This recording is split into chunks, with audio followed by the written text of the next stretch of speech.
आप सभी को नमस्कार। मित्रों, आज 23 अगस्त है और हम लोग लेखक अनुवादक अनामिका जी पर एकाग्र करते हुए इसकी 7वीं कड़ी में पहुंच चुके हैं। आज इसकी 7वीं कड़ी में हमारे साथ लेखक अनुवादक ए अरविंदाक्षन जी जुड़े हुए हैं। वे अनामिका जी की कविताओं पर अपनी बात रखेंगे और बेहद सारगर्भित शीर्षक आज के वक्तव्य के लिए उन्होंने चुना है। रहेगी करुणा, रहेगी मैत्री, बाकी सब ढह जाएगा। कहीं न कहीं अनामिका के साहित्य का यह एक सार तत्व जैसा भी है। मित्रों, हम लोग अपने स्पीकर को सुने उसके पूर्व एक ऐसी खबर जिससे हम सभी कहीं न कहीं बेहद प्रसन्न हैं, उसकी भी थोड़ी सी चर्चा कर लें। आप सभी जानते हैं कि आज चंद्रयान 3 का जो विक्रम लैंडर है, चांद के दक्षिणी ध्रुव पर लैंड कर गया है और दक्षिणी ध्रुव पर इस तरह का मिशन उतारने वाला भारत दुनिया का पहला देश भी बन गया है। India on moon. और वहां से जो संदेश आया इसरो के वैज्ञानिकों के लिए चंद्रयान 3 की ओर से, वह संदेश भी हम लोग जानते हैं। मैं अपनी मंजिल पर पहुंच गया और आप भी। यह एक महत वैज्ञानिक सफलता पूरे देश के लिए, पूरे विश्व के लिए, मानवता के लिए। चांद का दक्षिण ध्रुव जो अंधेरों से घिरा हुआ, अंधेरों में डूबा हुआ, तो वहां की क्या जानकारी हमें आगे मिल पाएगी, हम सभी को इसकी उत्सुकता है। और इस तरह ब्रह्मांड के रहस्यों को जानने की जो आकुलता, व्याकुलता और उसके लिए किया जाने वाला परिश्रम है, वह सब जो है कहीं न कहीं हमारे हृदय में बसा हुआ है। और वैज्ञानिक लोग हमारे उन्हीं दबी छुपी आकांक्षाओं को विस्तार दे रहे होते हैं, हमारे हमारे औत्सुक्य को एक गति प्रदान कर रहे होते हैं, उसके लिए कुछ ठोस धरातल भी बना रहे होते हैं। साहित्यकार लोग और तमाम ऐसे वैज्ञानिक गल्पकार जो ब्रह्मांड के रहस्यों पर लिखते आए हैं, हम लोग ऐसी कृतियों से भी कमोबेश अवगत हैं। मित्रों, दूबधाम चंद्रमा, माफ कीजिएगा, दूबधाम अनामिका जी की एक बेहद चर्चित काव्य कृति। इसमें एक कविता श्रृंखला है, उसमें से एक कविता पढ़ता हूं उस कविता श्रृंखला से। उसका शीर्षक ही है पूरे चांद की रात। आज पूरे विश्व में चांद की बात हो रही है, तो इसलिए भी यह कविता आवश्यक है। पूरे चांद की रात, हालांकि यह एक अलग कथ्य पर है, अलग भाव भूमि पर है, मगर सुनिए, आप लोगों को पसंद आएगी। जैसे कि कीट पतंग पीते हैं सत और पानी मिट्टी से, मिट्टी में लोट पोट कर उतना भीतर जाकर जितना जाया जाता है उनसे। इत्ते इत्ते अपने आठों पांवों से, इत्ते इत्ते अपने आठों पांवों से लगातार ही मिट्टी भेदते हुए, मैं भी हुलचुल हुलचुल, टकदुम ढुलमुल ढुलमुल, गिरती उठती उठती गिरती करती हूं अपने सत्त और पानी का इंतजाम। सेंध लगाकर मिट्टी में बारीक कांटों से जो मेरे पूरे वजूद पर कायम हैं, छटपट से हाथ पांव छितिर बितिर बंद। जैसे कि धरती का रोआ है घास, मेरे कांटे ही मेरे रोआ हैं, मेरे कांटे ही मेरे रोआ हैं, इनसे मैं पीती हूं दुनिया का सारा उजास। और गीलापन, पीलापन, नीलापन का दरता ढीला। बेहद महत्वपूर्ण कविता अनामिका जी की, और इसमें जो परिश्रम है और जो दुख है और जो धैर्य है, उसकी एक संगीतमय प्रस्तुति हुई है, जिसके लिए अनामिका की काव्य भाषा जानी जाती है। हुलचुल हुलचुल, टकदुम ढुलमुल ढुलमुल। तो इस तरह के संगीत के साथ वे अपनी कविता को लेकर आती हैं, और जहां तमाम तरह के विचार क्रमशः उनकी कविता में उपस्थित होते हैं। आगे के लिए हम सीधे अपने वक्ता के पास चलते हैं। ए अरविंदाक्षन जी को आमंत्रित करते हैं। जी ए अरविंदाक्षन जी, नमस्कार, हार्दिक स्वागत। नमस्कार नमस्कार अर्पण कुमार जी। आज जन सुलभ पुस्तकालय के इस कार्यक्रम में भाग लेते हुए मुझे हर्ष का अनुभव हो रहा है, और ये अनामिका जी पर एकाग्र कार्यक्रम है। अब तक 7 वक्ताओं ने अपने अपने विचार रखे हैं, और 7वीं कड़ी के रूप में शायद मुझे ये आज बोलना है। इसलिए सबसे पहले मैं जन सुलभ पुस्तकालय के प्रति, उनके इस महत्वपूर्ण कार्यक्रम के प्रति, खासकर बंधुवर अर्पण कुमार जी के प्रति आभार व्यक्त करना चाहता हूं कि उन्होंने मुझे इस कार्यक्रम के लिए निमंत्रित किया। मुझे ये सुखद लग रहा है क्योंकि अनामिका जी शुक्रिया अरविंदाक्षन जी। और आपके साथ यह 7वीं कड़ी है, आपके साथ 7वीं कड़ी है। ठीक है, ठीक है। तो अनामिका जी पर बोलने का जो अवसर मुझे दिया गया है, उसे मैं अपना सौभाग्य समझता हूँ, क्योंकि मेरे लिए अनामिका जी सिर्फ एक रचनाकार ही नहीं है, बल्कि मेरे परिवार की एक सदस्य है। एक समय था जब मैं उनसे परिचित नहीं था, सिर्फ उनकी रचनाओं से परिचित था, और उनकी रचनाओं में पूरी तरह से डूबकर उसका आस्वादन करने के पक्ष में था, और उसमें मुझे कोई अड़चन का अनुभव नहीं हुआ। मेरा मानना ये है, एक रचनाकार के साथ ऊष्मल संबंध बनाने के लिए उनसे मिलना उतना जरूरी नहीं। मैं मिला भी नहीं था, लेकिन उनकी कविताएं मेरे साथ थी, उनकी अन्य रचनाएं भी मेरे साथ चल रही थी। इसलिए मुझे ऐसा नहीं लगा कि वो एक दूर दराज प्रदेश में रहकर साहित्य के लिए सेवा कर रहे हैं, ऐसा मुझे नहीं लगा, क्योंकि रचनाओं के माध्यम से मैंने जो स्थायी संबंध उनसे स्थापित किया, वो मेरे लिए अनूठा ही लगता था।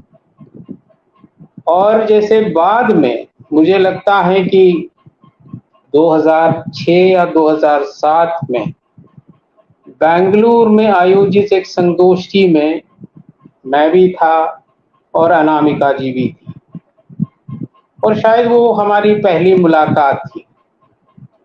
तो उनकी रचनाओं ने जो एक स्थायी संबंध मेरे मन में स्थापित किया था, उसमें कोई फर्क तो नहीं आया। मुझे लगा कि उनके व्यक्तित्व के ऐसे बहुत से अनूठे पक्ष हैं जिन पक्षों ने मुझे आकर्षित किया था। वो मेरी दृष्टि में इस प्रकार है। उनके व्यक्तित्व का एक अनूठा पक्ष दरअसल उनकी शालीनता है, और दूसरा जो है कि उनकी समावेशी दृष्टि, और तीसरा जो है कि उनका खुलापन, और फिर बाद में उनकी वैचारिक सखनता, स्त्री यथार्थ को व्यंजित करने की उनकी अपार क्षमता, संकीर्णता से अलग रहने की उनकी प्रवृत्ति, और उनकी भाषा की विदग्धता, लोक जीवन का समावेश, परंपरा के प्रति निष्ठा आदि कुछ ऐसे तत्व हैं, आदि ऐसी कुछ बातें हैं जो मैंने उनके व्यक्तित्व में देखी। हमेशा बहुत ही शालीन रहने वाली अनामिका और एक समावेशी दृष्टि रखने वाली अनामिका और जैसे कि खुले मन से सबसे मिलने वाली अनामिका और जैसे कि हमेशा जो है कि वैचारिक सघनता के साथ बातें रखने वाली अनामिका, संकीर्णता से दूर रहकर अपनी बातें रखने वाली अनामिका और एक विशिष्ट भाषा की विदग्धता के साथ हमारे सम्मुख प्रस्तुत होने वाली अनामिका और उनकी रचनाओं में लोक का जो अपार विस्तार है उससे हम आकृष्ट होते हैं, लेकिन साथ ही साथ परंपरा के प्रति भी उनमें एक निष्ठा दिखाई देती। तो जैसे कि पहली बार जब मिला तो ये सब मैंने अनुभव किया। लंबी बातचीत हुई, 2 दिन हम बेंगलुरु में रहे और उसके बाद जैसे जब भी मैं दिल्ली जाता था तो उनसे मिलने का प्रयास करता था और कई बार मिलने, कई बार जैसे दूरभाष से बातें करते हुए, कई बार व्हाट्सएप से मैसेज का आदान प्रदान करते हुए मुझे लगा कि हमारे बीच में एक पवित्र मैत्री भाव है। ये मेरे लिए बहुत ही महत्वपूर्ण है। हम दोनों के बीच में एक पवित्र मैत्री भाव है।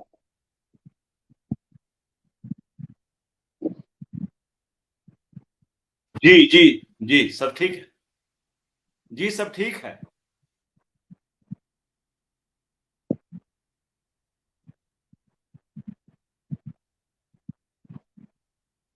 वो पवित्र इसीलिए है, वो पवित्र इसीलिए है कि वो वास्तविक, वो संबंध बनाए रखने के लिए बनाया गया संबंध नहीं, अर्थात वो कृत्रिम नहीं, निश्चल प्रेम की तरह का निश्चल संबंध। इसलिए मैं उसे एक पवित्र संबंध मानता हूँ। दूसरों को सुनने की उनकी आतुरता, ये भी मैंने देखी। दूसरों अपनी बात वो रखती नहीं है, जो सामने है उसको आतुरता के साथ सुनने की उनकी एक विशेष प्रवृत्ति है। उसमें भी एक विशेष प्रकार की पवित्रता है, अर्थात उसमें संवादात्मकता को वे ज्यादा प्रमुखता देती है। अपनी बात नहीं बल्कि दूसरों की बात पर उनका ज्यादा भरोसा है, इसलिए मैं उसे भी पवित्र मानता हूँ। अपनी व्यस्तताओं के बीच कई तरह के काम में वे लगी हुई हैं और परिवार में भी वो पूरी तरह से डूबी हुई है। अपनी व्यस्तताओं के बीच समय निकालकर बातें करने की उनकी सहजता भी मेरी दृष्टि में पवित्र है। मैं उन्हें एक नोबल वुमन कहना पसंद करता हूँ। शी इज रियली नोबल, और ये नोबिलिटी जो है उनकी सहजता में गुम्फित है तथा उन्होंने इस नोबिलिटी को उत्तरोत्तर विकसित किया है। ऐसे एक पिताजी और ऐसे एक माताजी की ये संतान है जिन्हें ये सब विकसित करने का मौका मिला। इसीलिए मैं उसे नोबल या नोबिलिटी कहना पसंद करता हूँ। और उनकी बातचीत का अंदाज, स्नेहाधिक की जो परम सीमा जो है उसमें भी मैं पवित्रता का अनुभव करता हूँ। मैं उनमें एक स्नेही स्त्री को देख रहा हूँ जो स्त्रियों के बहनापे पर भरोसा, टूट भरोसा रखती है और पुरुषों से धीरोदात्तता की अपेक्षा रखती है। स्त्रियों से बहनापा और पुरुषों से धीरोदात्तता की अपेक्षा। धीरोदात्त उनकी अपनी एक परिकल्पना है। वो पुरुष को चाहिए वो एक धीरोदात्त नायक के रूप में अवतरित हो, जैसे कि पुरुष वो नहीं है उनकी दृष्टि में जो कि हमेशा स्त्रियों पर अपना रोब जमा रहा हो, बल्कि उन्होंने पुरुष को एक सचमुच वास्तविक पुरुष को उन्होंने धीरोदात्त नायक भी कहा है। ये एक तरह से पुरुष और स्त्री के बीच या स्त्री और पुरुष के बीच समानता, आपसी आदर भाव और स्वतंत्रता की महक को परिभाषित करने की उनकी ये प्रवृत्ति है। मैं करीब से उन्हें जानता हूँ और हमारा पारिवारिक संबंध है, और इस कारण से मैंने जो कुछ कहा जानबूझकर ही भले ही मैंने कहा, लेकिन साथ ही साथ ये मेरे दिल से उमड़ी हुई बातें हैं, इसमें कहीं भी कृत्रिमता का स्पर्श नहीं है। आज मेरे लिए विषय दिया गया है जनसुलभ पुस्तकालय के बंधुवर अर्पण कुमार जी ने, और मैंने भी जैसे कि उनकी रचनात्मकता की विस्तृति बहुत ज्यादा है। उन्होंने सिर्फ कविताएं ही नहीं लिखी, उन्होंने बहुत सारे उपन्यास लिखे, 8 या 9 उपन्यास उनके हैं। और इन दोनों के अलावा उन्होंने स्त्री चिंतन पर जमकर काम किया, और उनकी जो पहली जो पुस्तक है स्त्री चिंतन पर केंद्रित स्त्रीत्व का मानचित्र, ये जो है कि वहीं से उनकी यात्रा शुरू होती है। स्त्री से संबंधित अनेकानेक पक्षों को, स्त्री की समस्याओं से संबंधित अनेकानेक पक्षों को, उसके भारतीय संदर्भ को, उसके वैश्विक संदर्भ को, इन तमाम चीजों को उन्होंने इन ग्रंथों में प्रस्तुत किया है। अर्थात मूल रूप से उनके रचना व्यक्तित्व के 3 पक्ष हैं। एक कवि का पक्ष, दूसरा है कथाकार पक्ष, तीसरा है चिंतक का पक्ष। इन तीनों के अलावा उन्होंने विश्व भर की बहुत ही महत्वपूर्ण कवियत्रियों की कविताओं का अनुवाद हिंदी में लाने का प्रयास किया है। भारतीय कवियों को, स्त्री कवियों को हिंदी में लाने का कार्य किया है। इस तरह से अनुवाद के क्षेत्र में भी अनुवाद को अनुसृजन के रूप में प्रस्तुत करने का जो कार्य किया है वो भी महत्वपूर्ण है। लेकिन मैंने अपने लिए उनकी कविता को आज के विषय के रूप में स्वीकार किया है, क्योंकि सभी विधाओं पर अगर बोलना है तो ये जो समय निर्धारित है उस समय के भीतर ये संभव नहीं। मुझे ये सूचित करते हुए हर्ष का अनुभव हो रहा है। आज जो विषय मैंने जनसुलभ पुस्तकालय के इस कार्यक्रम के लिए दिया है, रहेगी करुणा रहेगी मैत्री बाकी सब ठहर जाएगा, इसी शीर्षक से मेरी पुस्तक जो है अनामिका जी की कविताओं पर, इसी शीर्षक पर मेरी पुस्तक 1 आध महीने के भीतर या अगले महीने तक ये पुस्तक आ सकती है। अलावा इसके अनामिका की रचनात्मकता पर अर्थात कविता, कथा एवं स्त्री चिंतन पर केंद्रित एक पुस्तक भी संपादित कर रहा हूँ। उसका शीर्षक मैंने अभी दिया नहीं है, सामग्री प्रकाशक के पास अभी मैं पहुंच जाने वाला हूँ। ये पुस्तक भी दिसंबर तक आ जाएगी, और ये दोनों एक संपादित है और मेरी अपनी मौलिक रचना है। इन दोनों के माध्यम से मैंने अपने बलबूते पर अपनी तमाम प्रकार की सीमाओं के बावजूद उन्हें जानने पहचानने का कार्य किया। कविता मेरा मुख्य क्षेत्र है, इसलिए मैंने आज का विषय कविता केंद्रित कर दिया। समय समय पर मैंने अनामिका जी की कई कविताएं पढ़ी। मैंने आपको बताया कि उनसे परिचित होने के पहले ही सिर्फ हिंदी के कवित्री के रूप में मैंने उनको पढ़ा। कुछ कविताओं को मैंने बार बार पढ़ा। ये हमारी अपनी एक रुचि होती है, बार बार पढ़ा, क्योंकि उसका उन कुछ कविताओं का विशेष आकर्षण होता है। हर बार एक नया अर्थ, ऐसी कविताएं हर बार एक नया अर्थ प्रदान करती है। पहले वाचन के अवसर पर अर्थ का एक स्तर हमें प्राप्त होता है या अर्थ की एक परत हमें प्राप्त होती है। कुछ समय के बाद, एक सीमित अंतराल के बाद, जब हम उसी कविता को पढ़ते हैं तो अर्थ की एक नई परत हमें खुलती मिलती है। ऐसी कुछ कविताएं और आपको इसके पहले मैं बताऊं, उनकी अधिकतर कविताएं स्त्री केंद्रित है। स्त्रियों को, स्त्रियों की समस्याओं को, उनके तनावों को, उनके जीवन की कई प्रकार की विडंबनाओं को और पितृसत्ता मूलक समाज में स्त्री की कठिनाइयों को उन्होंने अपनी कविता के विषय के रूप में लिया है। लेकिन बावजूद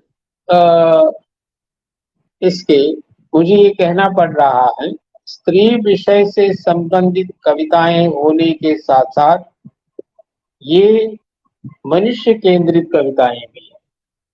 ये मानवाधिकार विषय पर आधारित कविताएं, स्वतंत्रता से संबंधित कविताएं हैं।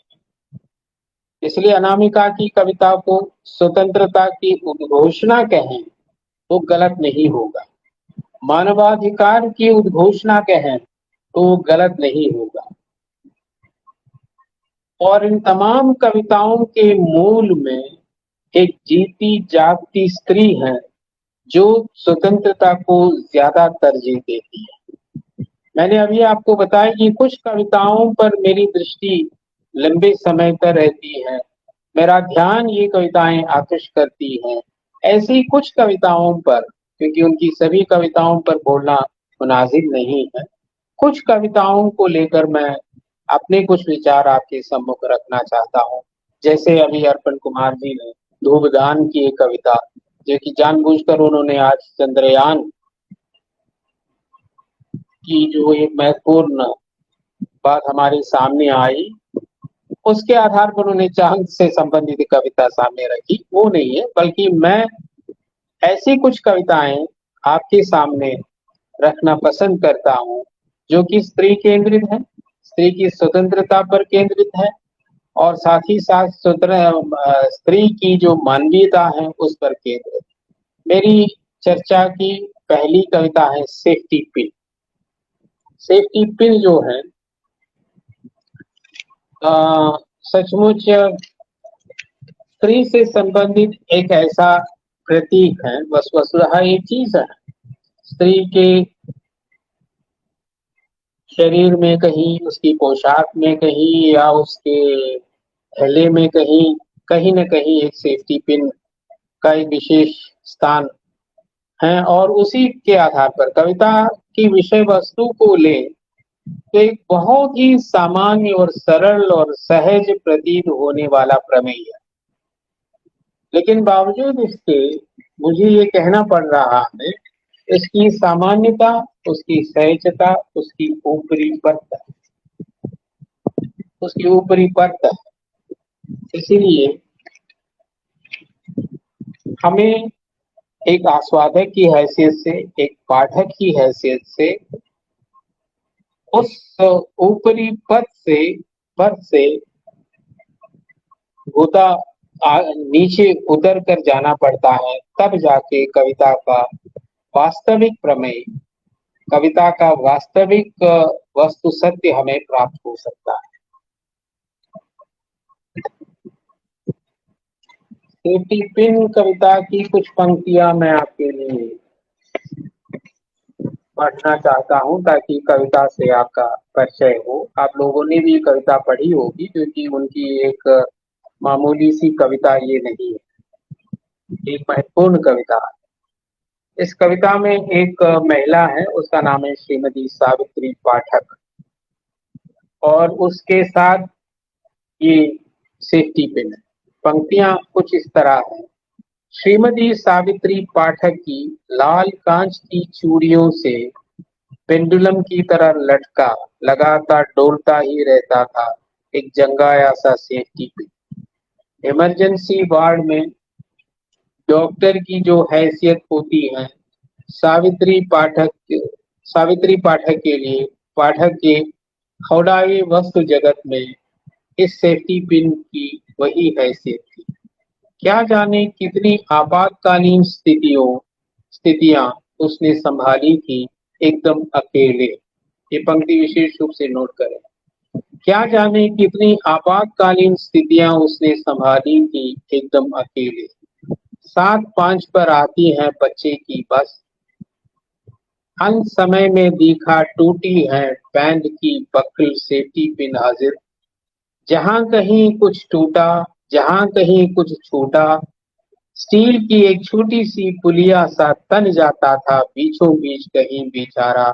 अच्छे स्वभाव की सब खूबी खामियों के साथ सब्जी की डलिया लटका कर शर्माती हुई जब निकलती थी सावित्री पाठक सड़क पर, आंचल और ब्लाउज के बीच भी दृढ़ चरित रहता था टंगा हुआ उनका दुलरुआ। ये सावित्री पाठक के जीवन के कुछ अंशों को और जिस तरह जैसे कि सेफ्टी पिन उसके काम आ जाता था, इन सब का एक विवरण है। लेकिन साथ ही साथ कुछ ऐसे बहुत ही जोर देकर उन्होंने कहा है कि तमाम प्रकार की आपातकालीन स्थितियों में साथ देने वाला ये सेफ्टी पिन सब कुछ को, जैसे कि अपनी कठिनाइयों में हमेशा अकेली रहने वाली सावित्री पाठक एक मददगार के रूप में ही सेफ्टी पिन उपस्थित नहीं है, बल्कि उसके जीवन के साथ ये इस सेफ्टी पिन का संबंध है। कविता की इस अभिधात्मक स्थिति के बावजूद सेफ्टी पिन को वस्तु जगत से जीव जगत की ओर ले आती है। स्त्री जीवन की छोटी बड़ी समस्याओं के बीच, छोटे बड़े संकटों के बीच कर्मठता का सहयात्री बनकर सेफ्टी पिन सावित्री पाठक का साथ देता रहता।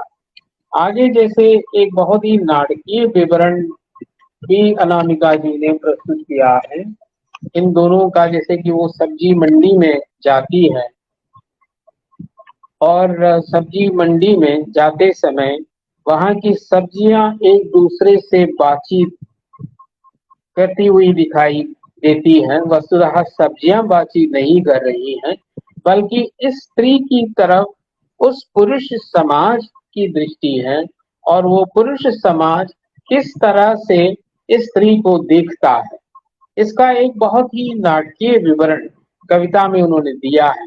वो इस प्रकार है। मंडी में आलू से कहती है गोभी, इस औरत का नाम क्या है?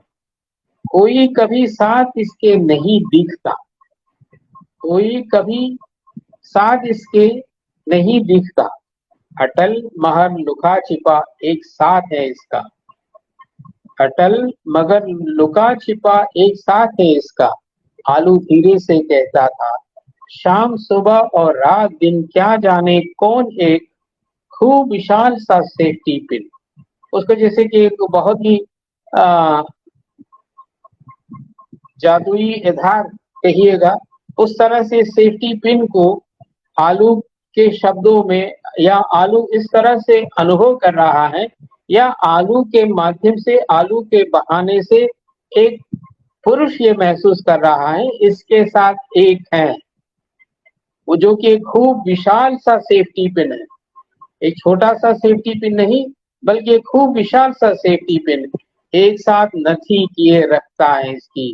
ये दुनिया, वो दुनिया, धरती और आसमां, तकलीफें और उम्मीदें, आस्थाएं और बगावतें इसी बड़े से सेफ्टी पिन में गूंजी हुई झूलती है। इसके हिजार बंद धीरे धीरे देती है दस्तक इसकी बहुत गहरी और भंवर सी अदल नाभि पर। तो ये एक स्त्री के वजूद को दिखाने वाली ये पंक्तियां और स्त्री की अटलता को दिखाने वाली ये पंक्तियां और स्त्री को अयाचित दृष्टि से देखने वाला एक समाज, इन सब के बीच में हम ये सब कुछ देख रहे हैं। क्योंकि ये यहाँ तक आते आते सेफ्टी पिन खूब विशाल सा सेफ्टी पिन बन जाता है, तब उसकी अस्मिता जो है वो इतना बलिष्ठ दिखाई दे रही है, वो सामान्य नहीं है। भले ही वो अकेली रहती है, उसके साथ है मददगार के रूप में एक सेफ्टी पिन, लेकिन ये सेफ्टी पिन वस्तुतः उसकी दृष्टि संपन्नता और उसकी बलिष्ठता का प्रतीक बनकर इस कविता में प्रस्तुत है। ये कविता जो है, मैंने कई कई मुझे लगता है कि 2-3 दर्जन बार मैं इस कविता को पढ़ चुका हूँ और जब भी मैं उनके संबंध में लिखता हूँ या जब कभी मैंने लिखा है, इस कविता पर मैंने जोर दिया। जोर इसीलिए दिया है कि यहाँ अनामिका जी एक स्त्री को प्रस्तुत कर रही है। अनामिका जी की ये स्त्री अकेली है, लेकिन वो अपने भीतर अकेली महसूस नहीं कर रही है। अनामिका की स्त्री सावित्री पाठक ये महसूस करती है उसके साथ उसका एक साथी है।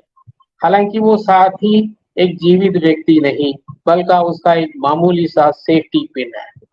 मतलब उसके माध्यम से ही वो अन्य कुछ चीजों में, अन्य कुछ घटनाओं में साथ देने वाला ये सेफ्टी पिन, और उस स्त्री को लगता है यही उसका साथी है। जैसे एक भेड़िए से संबंधित एक कविता है, और एक स्त्री ने जिस तरह से एक भेड़िया को पाला, और भेड़िया से संबंधित एक लोक कहानी भी है। एक बच्चा और भेड़िया जो एक लोक कहानी है, उसमें छूट मूठ कहकर जैसे लोगों को वो बुलाता है, और लोग जब भेड़िया को देखता नहीं है तब जैसे कि उसे गाली देकर चले जाते हैं। जब सचमुच भेड़िया आ गया और बच्चा चिल्लाने लगा भेड़िया भेड़िया कह के, लेकिन लोग नहीं आए और उसकी मृत्यु हो गई। इस तरह की एक लोक कहानी है, लेकिन इस लोक कहानी को पुनरावतरित करके, उसको पूरी तरह से परिवर्तित करके भी उन्होंने एक कविता लिखी है। जैसे कि एक स्त्री एक भेड़िया को पाल रही है, तब भेड़िया को पालने वाली स्त्री, और उसी तरह यहाँ इस कविता में सेफ्टी पिन को पूरी तरह से सुरक्षित रखने वाली स्त्री को हम देख पाते हैं। तो मुझे लगा ये कविता एक स्त्री का मानचित्र है। एक स्त्री का मानचित्र है जिसके कई रूप हैं, जिसके कई आयाम हैं, और इस तरह जैसे जानबूझकर जो है कि कई ऐसी प्रतिरोधी दृष्टि अवतरित न करके ही ये कविता एक प्रतिरोधी कविता बन जाती है। कविता किस तरह से प्रतिरोधी कविता बन जाती है, इसका परिणाम ही ये कविता सेफ्टी पिन, और इसीलिए इस कविता को मैं एक प्रतिरोधी कविता के रूप में देखना पसंद करता हूँ। और एक दूसरी कविता का उल्लेख मैं करना चाहूंगा, वो भी मेरे लिए बेहद पसंद है, और वो है एक औरत का पहला राजकीय प्रवास। राजकीय प्रवास वो विदेश जाती है, अपने कार्यकलाप के संदर्भ में उसे विदेश जाना पड़ता है। वो अभी तक विदेश गई नहीं है, पहली बार वो जा रही है, और वहां से यहाँ से जो उसकी यात्रा शुरू होती है, और वहां जाके विदेश में जाकर उसे जो जो कठिनाइयां होती है उन सब का विवरण उस कविता में हमें मिलता है। और वो बारी बारी से अपने बच्चे को, अपने पति को, अपनी माँ को दूरभाष से संपर्क करके बातें भी करती है। तो सबसे वो एक बच्चे से बात करते समय, पति से बात करते समय, माँ से बात करते समय वो ये कह रही है, मैं तुम्हें बेहद प्यार करती हूँ। ये जो पंक्ति है, ये जो बात है, जैसे स्वीकृत समाज की दृष्टि में ठीक नहीं है। एक साथ वो 3-3 लोगों के साथ एक साथ प्यार करने वाली बात नहीं कह सकती। बहुत ही नाटकीयता के साथ अनामिका जी ने इस कविता में ये बात रखी है। और ये जो तर्क वितर्क की बात या वाद विवाद जो है ईश्वर के सम्मुख जाता है, और ईश्वर ये कह रहा है कि स्त्री ऐसा कह सकती है, और ईश्वर की बात होने से, अर्थात अदालत में जज की बात जिस तरह की होती है, उसी तरह ईश्वर की अदालत में ये बात आती है, और ईश्वर अंतिम रूप में ये कह देता है एक स्त्री ऐसा कह सकती है। अर्थात स्त्री के व्यक्तित्व के अलग अलग पक्ष नहीं है। अगर वो अपने बच्चे से ये कह सकती है मैं तुम्हें बेहद प्यार करती हूँ, अपनी पति से वो कह सकती हैं तो मैं तुमसे बेहद प्यार करती हूँ, और अपनी माँ से भी वो ऐसा कह सकती है। स्त्री के आचरण की शालीनता के ये अलग अलग तत्व नहीं है, बल्कि स्त्री की शालीनता के एक ही तत्व के तीन रूप है। इस तरह ईश्वर उसका साथ देते हैं और ये वाद विवाद समाप्त होता है। तो ये और एक अन्य जो कविता है, चिट्ठी लिखती हुई औरत। चिट्ठी लिखती हुई औरत ऐसी कविता है, लगातार धारावाहिक चिट्ठी लिखने वाली औरत के रूप में अनामिका जी ने उसको प्रस्तुत किया। और हम उसमें देखते हैं, उसकी कुछ पंक्तियां मैं आपके लिए प्रस्तुत करना चाहता हूं।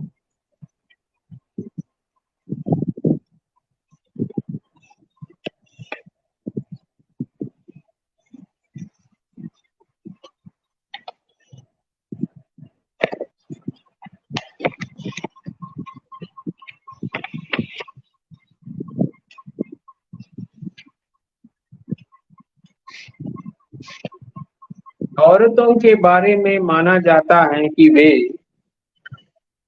चिट्ठियां लिखती हैं धारावाहिक, मतलब कभी खत्म न होने वाली बात। इतना उनके भीतर क्या है, जैसे प्रत्येक कविता में स्त्री जगत को प्रस्तुत करने के साथ साथ अनामिका जी ऐसी कुछ पंक्तियां भी प्रस्तुत करते हैं जो कि दूसरे ध्रुव पर एक दूसरी मानसिकता से युक्त पुरुष समाज की दृष्टि भी वे व्यक्त करती है। इसलिए एक पंक्ति है, इतना उनके भीतर क्या है लिखने के लिए, इतना उनके भीतर क्या है लिखने के लिए। शताब्दियों का संचित की टीका राक्षस की पड़ जाती है उनकी बातों में, द्रौपदी की साड़ी हो जाती हैं बातें उनकी। एक अनंतिम चिट्ठी लिखती हुई औरत, पीसी सरकार का जादू है। औरत को मिला है ये वरदान कि वो कहीं भी बैठी बैठी हो सकती है अंतर्धान। बस में या प्लेटफॉर्म की उकड़ू बेंच पर ऊँघते उचकते अचानक से हर वो मार सकती हैं पालथी, और सर्कुलर ढोंग का पोस्टर पलट कर लिख सकती हैं कुछ भी, मसलन कि बहुत याद आती है आ जाओ। पता नहीं कौन एक छोटी सी बच्ची है जो आजकल मेरे दिन बेल लेती हैं, इतने बड़े और बेडौल कि वे अंटते नहीं तवे में, और किनारे के नीचे लपक कर छठ छूम लेते हैं होंठ आग के। ये स्त्री द्वारा निर्मित भाषा महल है। वो अपने मंसूबों को पूरा करके जी रही है। ऊपर से आरोपित कायदे कानून से जब वो मुक्त होती है तो मानो उस पर पंख लग जाते हैं। वो कहीं भी उड़ सकती है, किसी भी पेड़ की शाखा पर आराम से बैठ सकती है। इस भाषा महल में रहने वाली स्त्री विपरीत परिस्थितियों का सामना बिना किसी परेशानी के साथ करती है। द्रौपदी इसका प्रतिबिंबन अच्छी तरह प्रस्तुत करती है। पूर्व सभा में जब वो पूरी तरह से अकेली पड़ जाती है और उसे निर्वस्त्र किया जा रहा है, सबके अट्टहासों के बीच द्रौपदी के मन के एकांत में नीलमणि की रोशनी कौंधती है और वो कृष्ण का उदार रूप है। तो एक तरह से इस कविता में स्त्री और एक तरह से इस कविता में पुरुष, और साथ ही साथ लगातार चिट्ठियां लिखती, मतलब अपनी बातें बिना किसी रुकावट के साथ प्रस्तुत करने वाली स्त्री को प्रस्तुत करने का कार्य ही अनामिका जी ने किया है। सारांशतः हम ये कह सकते हैं कि चिट्ठी लिखती स्त्री सिर्फ चिट्ठियां लिखती स्त्री नहीं, अपनी बात को रखने वाली स्त्री है, अपने मन के मंसूबों को प्रस्तुत करने वाली स्त्री है। उसका एक अंतरंग जगत है, और वो अंतरंग जगत जो है हमेशा जो सक्रिय है, वहां कोई पाबंदी नहीं है, वहां कोई रुकावट नहीं है, और किसी का रोग नहीं है, किसी का तामझाम नहीं है, बल्कि वो उन्मुक्त है। इस उन्मुक्त स्त्री को प्रस्तुत करके स्त्री की उन्मुक्तता का महत्व जो अनामिका जी बता रही है, और स्त्री की उन्मुक्तता माने कि स्त्री की स्वतंत्रता है। इसलिए चिट्ठियां लिखती औरत माने कि स्वतंत्रता महसूस करने वाली औरत, इसमें किसी की बाधा नहीं, कोई भी बाधक नहीं, कोई भी बाधक तत्व नहीं। वो उन्मुक्त ढंग से अपनी मन की बातें, अपनी कामनाओं की बातें, अपनी कल्पनाओं की बातें चिट्ठी में लिख सकती है। अर्थात चिट्ठी लिखते समय एक स्त्री सबसे ज्यादा स्वतंत्रता का अनुभव करती है। इसलिए ये कविता चिट्ठी लिखती औरत कहकर जैसे कि सामान्य बात तक नहीं है, बल्कि उसकी उन्मुक्तता, उसकी कल्पनाशीलता, उसकी स्वतंत्रता और उसके अधिकार से संबंधित ये कविता है। और इसके आगे जो है कि कुछ ऐसी कविताएं उन्होंने लिखी है जो कि कुछ वृद्ध महिलाओं के संबंध में। मैंने शुरू में ही आपको बताया था कि अनामिका जी स्त्री से संबंधित कविताएं ही ज्यादा लिखने वाली है, स्त्री की समस्याओं पर। तो स्त्री की समस्या माने कि स्त्री की स्वतंत्रता, स्त्री की उन्मुक्तता, स्त्री की कल्पनाशीलता तक सीमित नहीं है। ऐसी महिलाएं जो वयस्क हैं, वृद्धाएं हैं, लेकिन परिवार को, पारिवारिक जनों को और एक विशेष प्रकार की संस्कृति जिसे सकारात्मक कही जा सकती है, एक सकारात्मक संस्कृति को बनाए और बचाए रखने में तत्पर ये वयस्क महिलाएं। ऐसी 3 कविताओं को मैं आपके उदाहरण स्वरूप रखना चाहता हूँ। एक है मौसियां, बहुत चर्चित कविता है उनकी। मौसियां, वृद्धाएं धरती का नमक है, और तीसरी कविता है महानगर में अम्मा। ये तीनों जो हैं कि ऐसी कविताएं हैं जिनका अपने परिवार में कितना स्थान प्राप्त है ये कहना कठिन है, लेकिन बावजूद इसके उन्हें स्थान तो प्राप्त है। वे किस प्रकार अपनी सीमाओं में रहकर, अपनी कुछ ऐसी आरोपित पाबंदियों के बीच में रहकर, जिस किसी घर में वे लोग आती हैं उस घर को संवारने और आगे ले चलने का जो कार्य करती है, ये स्त्री की अहमियत को दिखाने वाली कविता है। अनामिका जी वस्तुतः यही चाहती है कि मौसियां दूर के रिश्तेदार की मौसियां हो सकती हैं या नजदीकी रिश्ते की मौसियां हो सकती हैं, ये मौसियां आते ही एक पूरे घर को संभाल लेती है, एक पूरे घर को संभाल लेती है। मनु भंडारी की एक कहानी है अकेली, उसमें एक सोमा बुआ है, वो इसी तरह की बुआ है।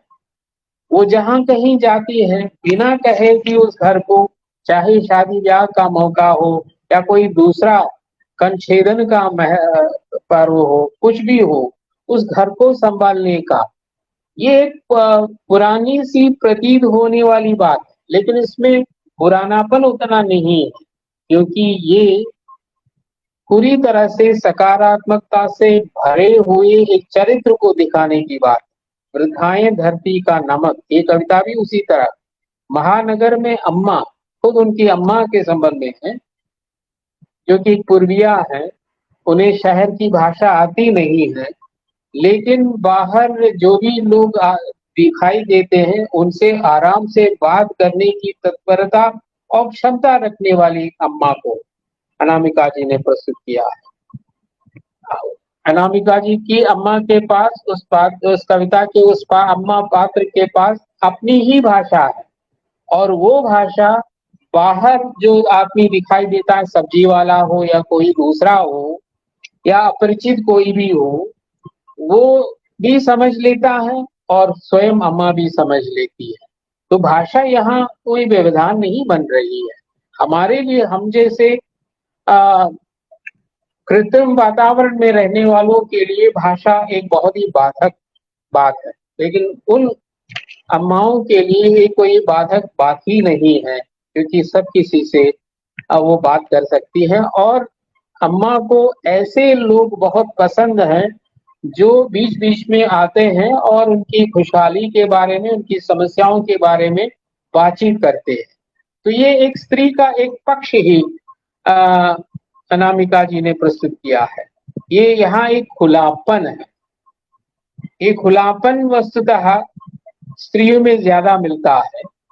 शहरी महिलाओं के बारे में मैं नहीं बता रहा हूँ, पढ़ी लिखी महिलाओं के बारे में मैं नहीं बता रहा हूँ, या जैसे कि संकीर्ण दृष्टि रखने वाली ऐसे मध्य वर्ग की महिलाओं की बात नहीं कर रहा हूँ।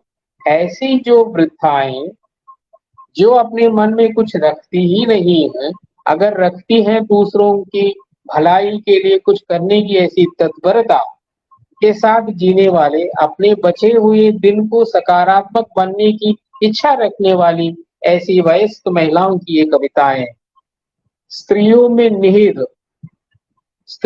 निहित खुलेपन को दर्शाने के लिए सहाय। वे जिस माहौल में भले ही वहां स्वतंत्रता की थोड़ी सी कमी महसूस हो रही है, लेकिन उस कमी को पार कर जाती है। उस कमी के स्थान पर, अस्वतंत्रता के स्थान पर स्वतंत्रता को वे स्थापित करती है। और आचरण में एक विशेष प्रकार की भंगिमा दूसरों में हमें दिखाई देती है, लेकिन इनके आचरण में ऐसी कोई भंगिमा नहीं है, ऐसी कोई भंगिमा नहीं है। उनका आचरण भी इतना खुला खुला है, उनकी भाषा भी इतनी पारदर्शी है और उनका स्वभाव भी इतना खुला है। तो ये खुलापन, आचरण की ये सादगी, ये निर्मलता, ये पारदर्शिता जो कि ऐसी वयस्क स्त्रियों में मिलती है, उस पर केंद्रित कविताएं, ये भी एक स्त्री संबंधी बात है। और इस तरह की कविताएं लिखते हुए स्त्री को एक तरह से वो ग्लोरीफाई नहीं कर रही है, बल्कि स्त्री के यथार्थ को ही वे हमारे सामने प्रस्तुत कर रही है। मुझे एक और कविता का थोड़ा सा उल्लेख करना अच्छा लग रहा है, वो है बहनाबाई। ये उनके अनुष्टुप नामक कविता की अंतिम कविता है। बहुत ही लंबी नाटकीय संरचना के युक्त कविता है। उसमें एक बहनाबाई है जो कि एक मराठी संत कवित्री है और उनका जो परिवार है वो शैव भक्ति का अनुसरण करने वाला परिवार है। लेकिन बहनाबाई जो है कि वो विठल का अनुवरण, विष्णु का अनुसरण करने लगती है। तो कृष्ण को वो अपने बहुत ही नजदीकी मित्र के रूप में देखती है। जब ये कविता मैंने पढ़ी तब कृष्ण को प्रेमी के रूप में, पति के रूप में, साथी के रूप में, सहायक के रूप में देखने वाली मीराबाई है। मीराबाई हिंदी साहित्य में एक चर्चित नाम है, लेकिन बहनाबाई उस तरह से चर्चित नहीं है। ये मराठी संत कवि है और उसके जीवन पर आधारित है। पूरा परिवार शैव भक्त है, लेकिन वो स्वयं वैष्णव भक्ति को स्वीकार करती है। और कई प्रकार, जैसे कि उसका पति उम्र की दृष्टि से काफी मतलब करीब 30 वर्ष का फर्क है उन दोनों में। जब ये बच्ची थी तब उसकी शादी हुई थी और लगातार उसको तंग करने का कार्य ही उसके पति ने किया है। लेकिन ऐसी अवस्था में भी उसका मन इस तरह से खुला खुला रहता है, प्रेम से भरा रहता है और उस प्रेम में डूबा रहता है। वो उसका माधव के साथ का एक बहुत ही निश्चल संबंध है। एक प्रसंग अनामिका जी ने ऐसा प्रस्तुत किया है। उस लड़की को, वो उतनी वयस्क युवती तो नहीं है, उस लड़की को बहुत सारा काम करना पड़ता है। आटा गूंदना है, कपड़ा साफ करना है और घर के तमाम काम उसे करना पड़ता है। तो वो माधव से कह रहे, वो प्रसंग यही है, मैं पंक्तियां नहीं पढ़ रहा हूँ, बल्कि यही है कि माधव से वो कहती हैं, जरा आटा गूंदने में मेरी मदद करो, तुम तो ऐसे ही बैठे हो, तुम यहाँ क्यों बैठे हो, तो वो काम कर लो, या जैसे कि कपड़ा साफ कर लो।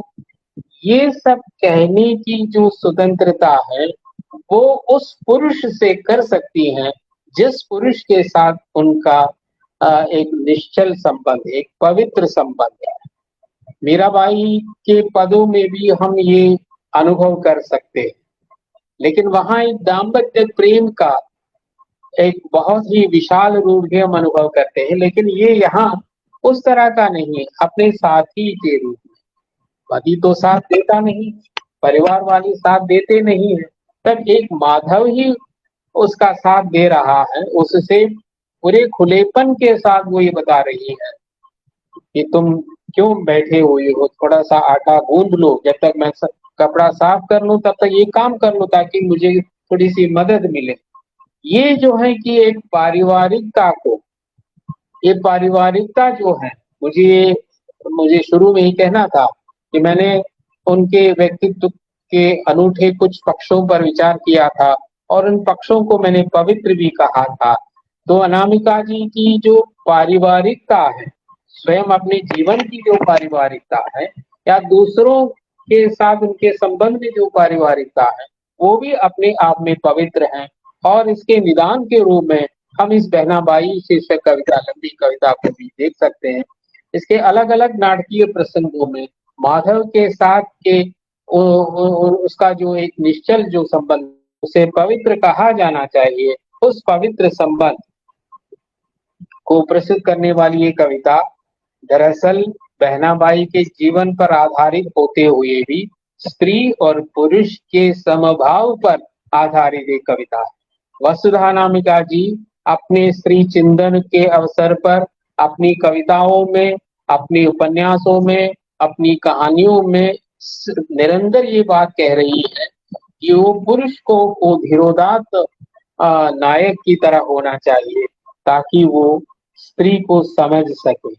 स्त्री के ऊपर वर्चस्व दिखाने का काम नहीं है, बल्कि स्त्री पर प्रेम बरसने का काम वो कर सके और स्त्री को समझने का कार्य वो कर सके और स्त्री के अंदर जगत से होकर जाने का वो कार्य करे। ऐसे एक पुरुष को ही अनामिका जी धीरोदात्त नायक कह रहा है। और पुरुष समाज को वे कहती हैं कि पुरुष समाज को इस धीरोदात्त नायकों की बिरादरी में आना चाहिए, तभी समाज की प्रगति में भास्वरता आ सकती है। अन्यथा समाज की प्रगति हो सकती है एक तरफा, लेकिन समाज की प्रगति की भास्वरता हम हासिल नहीं कर पाएंगे। तो पूरी कविता में उनकी ये जो स्वतंत्रता की नई परिभाषा हमें मिल जाती है। और जैसे मैंने ये जो वक्तव्य है इसका शीर्षक दिया था, रहेगी करुणा और रहेगी मैत्री, बाकी सब फैल जाएगा। उनका जो पुरस्कृत काव्य संग्रह है, ठोकरी में दिगंध तेरी गादा, ये जो कविता संकलन है, यहाँ तक आते आते बौद्ध धर्म की कई जो बहुत ही महीन बातें बहुत सारी कविताओं में वो प्रस्तुत करती हैं, लेकिन समानांतर ढंग से वे एक बात भी कहती है कि स्त्री और पुरुष के बीच के संबंध की जो पवित्रता है वो करुणा पर आधारित।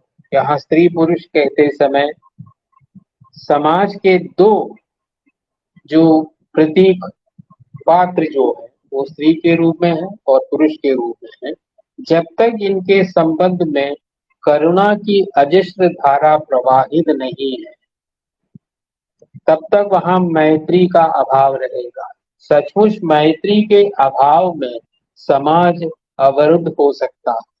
इसलिए करुणा और मैत्री दो ऐसे भाव हैं जो सिर्फ एक पुरुष और स्त्री के बीच में नहीं है, बल्कि हमारे समाज के लिए भी आवश्यक है।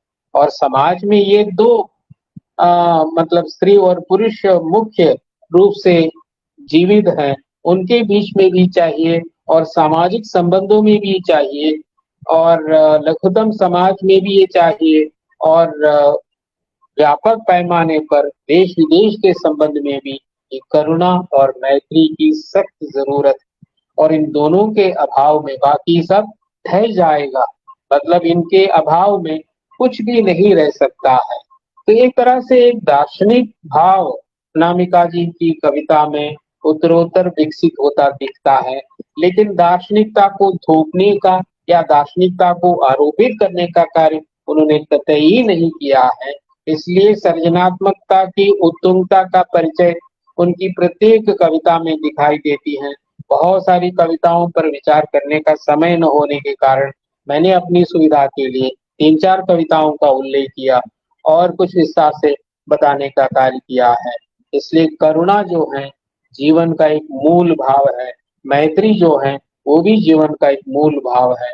इन दोनों के अभाव में जो है कि न समाज न संबंध रह सकता है, न समाज रह सकता है, न देश विदेश रह सकता है, न संस्कृति रह सकती है, न हमारी सभ्यता रह सकती है। तो इसीलिए ये जो दोनों भाव इनके मेल जोल से ही एक भास्वर समाज परिकल्पित होना है और उस समाज को अग्रसर होना है। इसलिए अनामिका जी की कविताएं स्त्री विषयक होते हुए भी, स्त्री केंद्रित होते हुए भी एक बृहत्तर समाज की परिकल्पना से भी युक्त हैं, जो नैतिक तो नहीं, नैतिक कहकर हमें उसको मतलब सामान्य घोषित नहीं कर सकते, लेकिन ये एक नैतिक दृष्टि है, एक मूल्यवादी दृष्टि है। नैतिकता की इस मूल्यवादी दृष्टि के अभाव में बाजारवाद का जो चलन है या जैसे कि वैश्विकता की जो कृत्रिमता है, सबसे मुक्त होने की तरफ भी उनकी उनका इशारा है। और एक बृहत्तर समाज और एक बृहत्तर संस्कृति जो मैत्री पर आधारित हो, एक बृहत्तर संस्कृति जो कि करुणा पर आधारित हो और जो कि मनुष्य मात्र को, मनुष्य के जीवन को जीवंत बनाए रखने के लिए आवश्यक है और सहायक है। इन कुछ बातों की तरफ भी अनामिका जी की कविता अ, दृष्टि डाल रही है और उनकी कविता को प्रमेय के अनुसार स्त्री केंद्रित कहते हुए सिर्फ स्त्री तक सीमित करना ठीक नहीं होगा। स्त्री तो है ही। उन्होंने स्त्री की भाषा पर लिखा, स्त्री के अलग अलग पक्षों पर लिखा, उनकी समस्याओं पर विस्तार से लिखा। इसलिए हमें लग सकता है इनका पूरा विषय स्त्री विषय ये सही है, 100% सही है, लेकिन बावजूद इसके हमें ये कहना पड़ रहा है इसके आगे उनकी रचनाएं पार कर जाती हैं, एक दीर्घ यात्रा करती प्रतीत होती है, क्योंकि सचमुच वे संस्कृति हमारी संस्कृति पर ही बल दे रही है। इसलिए उन्हें मैं एक संस्कृति कर्मी भी कहना पसंद करता हूँ और उनके हर शब्द में, हर पदबंध में, हर वाक्य में और उनके शब्दों और पदबंधों या वाक्यों के बीच में जो स्पेस है, इन तमाम स्पेस स्पेस पर जैसे हम एक पवित्रता का अनुभव करते हैं, वो जीवन की पवित्रता है और वो स्वयं अपने जीवन में और अपनी रचना, मैं ये कहना पसंद करूंगा, उनकी कविता की जीवनी में, उनकी कविता की जीवनी में वे इस पवित्रता को सदैव सुरक्षित रखना चाहती है। इन कुछ शब्दों के साथ मैं अपना वक्तव्य समाप्त करता हूँ। बहुत बहुत धन्यवाद जन सुलभ पुस्तकालय के लिए और विशेषकर बंधुवर अर्पण कुमार जी के लिए बहुत धन्यवाद। जय हिंद। और चंद्रयान का जो आज चांद पर उतरना जो हुआ, उससे हम जैसे कि ये भी एक पवित्र भाव है, क्योंकि ये वैज्ञानिक उपलब्धि है, लेकिन उसमें मनुष्यता से संबंधित एक बात कवि के रूप में, एक लेखक के रूप में मैं अनुभव कर रहा हूँ। ये मनुष्य की प्रगति से संबंधित बात है कि वैज्ञानिकों को हम बधाई दे सकते हैं और उसके तमाम कर्ता धर्ताओं को बधाइयां दे सकते हैं, लेकिन ये मनुष्यता की उपलब्धि का एक प्रमाण है और सचमुच कविता में भी मनुष्यता की उपलब्धि का एक बहुत ही पवित्र प्रमाण हमें मिलता है, जो कि अनामिका की कविता में भरपूर मात्रा में उपलब्ध है। मैं समाप्त करता हूँ। धन्यवाद। जय हिंद। जी शुक्रिया रविंद्राक्ष जी आपके इस वक्तव्य के लिए। और मित्रों, किसी भी एक प्रभावी वक्तव्य की यह खूबी होती है कि वह अपने शीर्षक से चलकर पुनः अपने शीर्षक तक पहुंचता है, उसके भावों तक आता है। रहेगी करुणा, रहेगी मैत्री, बाकी सब ढह जाएगा। पूरे इसके इर्द गिर्द ये अरविंदाक्षर अनामिका की कविताओं को एक एक कर हमारे सामने लाते चले गए और किस तरह से, किस खूबी के साथ, किस प्रभावशीलता के साथ उन्होंने यह स्थापना की कि किस तरह अनामिका के यहाँ स्त्रीत्व का एक बृहत्तर मानचित्र है, दरअसल में वह मनुष्यता का ही मानचित्र है। सेफ्टी पिन, एक औरत का पहला राजकीय प्रवास, चिट्ठी लिखती है औरत, महानगर में अम्मा, मौसियां, बहनाबाई जैसी कविताओं को उद्धृत करते हुए ये अरविंदाक्षर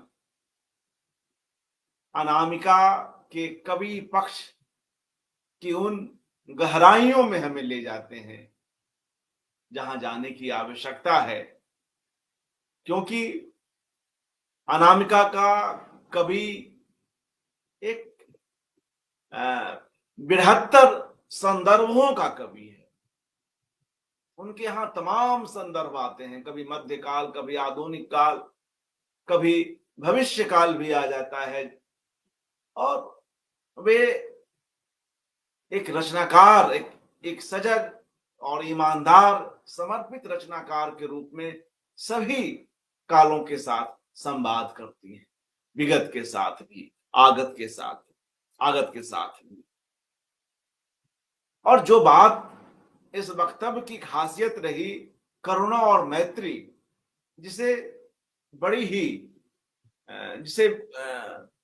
ही तल्लीनता के साथ, बड़ी ही गंभीरता के साथ ये अरविंदाक्षर आगे बढ़ाते हैं। करुणा और मैत्री को स्त्री पुरुष संबंधों के लिए बेहद आवश्यक तत्व के रूप में देखते ही हैं। पूरी दुनिया के लिए, पूरी सामाजिक संरचना के लिए इसे आवश्यक मानते हैं। अनामिका की कविताओं में दर्शन, विमर्श उपस्थित है, मगर वह दर्शन हो, विमर्श हो, वह बतकही के बीच आता है। वह कहीं किसी उलाहने में, कहीं किसी ह्यूमर में हमारे सामने आ जाता है। अनामिका की जो कविताएं हैं वे अपनी प्रकृति में किस तरह उदात्त हैं, हम इसको समझ सकते हैं। और अंत में अरविंदाक्षर जी, मैं आपकी ही जो एक कविता है जलप्रपात, उसकी पंक्तियों को यहाँ पर रखना चाहूंगा। जलप्रपात मित्रों, ये अरविंदाक्षर जी की कविता है। हर जलप्रपात इतना खूबसूरत क्यों है, वह सिर्फ जल का प्रपात नहीं, वह पहाड़ की मुस्कान है, बूंदों का तारा पथ है, संगीत का आकाश है, रंगों का बसंत है, इंद्रधनुष की क्रीड़ा है हर जलप्रपात। तो ये कवि की जो आलोचना होती है, उस आलोचना में किस तरह संगीत चुपके से आ बैठता है, हमें इसका भी बोध होता है। सुंदरता, इंद्रधनुष, तारापथ, ये सब जैसे कि इनके वक्तव्य में आकर अलग अलग जगहों पर एकत्रित हो जाते हैं। बहुत ही सुंदर और प्रभावशाली वक्तव्य, और एक ऐसे लेखक का वक्तव्य जो अनामिका जी के साथ लंबे समय से जुड़ा हुआ है और उनकी रचनाओं पर मौलिक लेखन हो, संपादन हो, लगातार एक के बाद एक कृतियों पर काम करता आ रहा है। निश्चय ही ये अरविंदाक्षर जी को सुनना आज अच्छा लगा। और ए अरविंदाक्षन जी, एक बार पुनः शुक्रिया हमसे जुड़ने के लिए।